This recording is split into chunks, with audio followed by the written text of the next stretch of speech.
చెప్తాను రండి సార్, నాకు కల సార్, ఒకసారి రండి సార్ మీరు.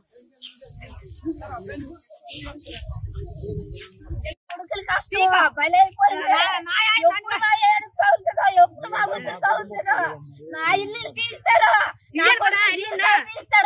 నా మానవులకి ఎందుకు గుడ్డ కొనుక్కోలేదు, నా మానవులకి ఎందుకు కొనుక్కోలేదు, మా ఇల్లులు కట్టుకుంటామా, నా పిల్లలు పెంచుకుంటామని కష్టపడి పూలు చేసి నాలు చేసి ఆ ఇల్లు కట్టుకోండ్రు, వాళ్ళ ఇల్లు పెంచుకోండ్రు, వాళ్ళ ఇల్లు తీయడానికి వచ్చారు తెలుగుదేశంలో కొట్టుకుతో చేశారు.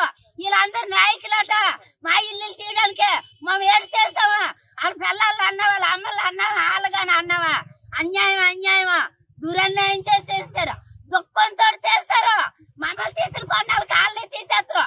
మాకు న్యాయం జరగాలి, మాకు అన్యాయం జరిగి మా ఒప్పుకోమా, మా ఎవరు గుడ్డు మీద కష్టపడో పూలు చేసో నాలు చేసో మా వెలిగే వస్తామా, అన్యాయం కాలే పోవాలా, నూరు ఆడుకున్నా మాకు న్యాయం జరగాల, గవర్నమెంట్ న్యాయం చెయ్యాలా.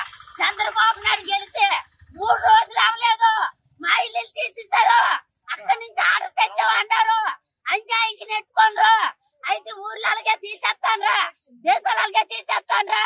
జగన్ గెలిచినప్పుడు ఇల్లు తీసేశారా, జగన్ గెలిచినప్పుడు ఊరిని తీసేశారా, జగన్ గెలిచినప్పుడు ఆడవాళ్ళు అన్యాయం చేశారా?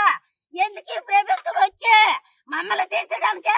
మనం కష్టపడి కొట్టుకోండి నా కొడుకులు, నాకైనా ఒక్కడికి ఎంజాయ్ లేదు.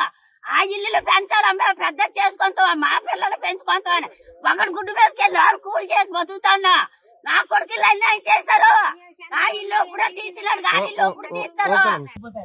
నా ప్రాణం ఉన్నంత, నా ఊపిరి ఉన్నంత వరకు సార్ నేను అడ్మినిస్ట్రేషన్ కదా పక్కా కేసు చేస్తాను సార్. మీ పైన కావచ్చు, మీరు తప్పుగా అనుకోవచ్చు, ఎందుకంటే మీరు సైన్ చేసి ఇచ్చారు, మీరు పక్కా కేసు చేస్తాను సార్. కేసు చేసి లాస్ట్ అయినందుకు నా ప్రాణం, నా ఊపిరి ఆగిపోయినంత వరకు కూడా నేను పోరాడుతున్నాను. మళ్ళీ నా ఇల్లు నా పోరాటం న్యాయం జరగాలంటే అన్ని ఈ విధంగా కూల్చేయడం ఏదో మళ్ళీ తిరిగి మా ప్రజలు చెప్పి ధర్మం కాదు సార్.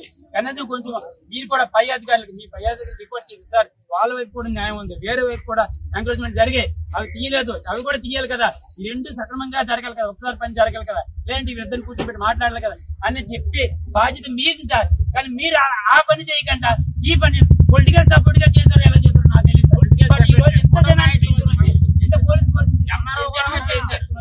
నాకు అన్యాయం చేశారు సార్. సార్ నేను 24 సంవత్సరాలు ఆర్మీలో సర్వీస్ చేసి కష్టపడి నేను కట్టుకున్న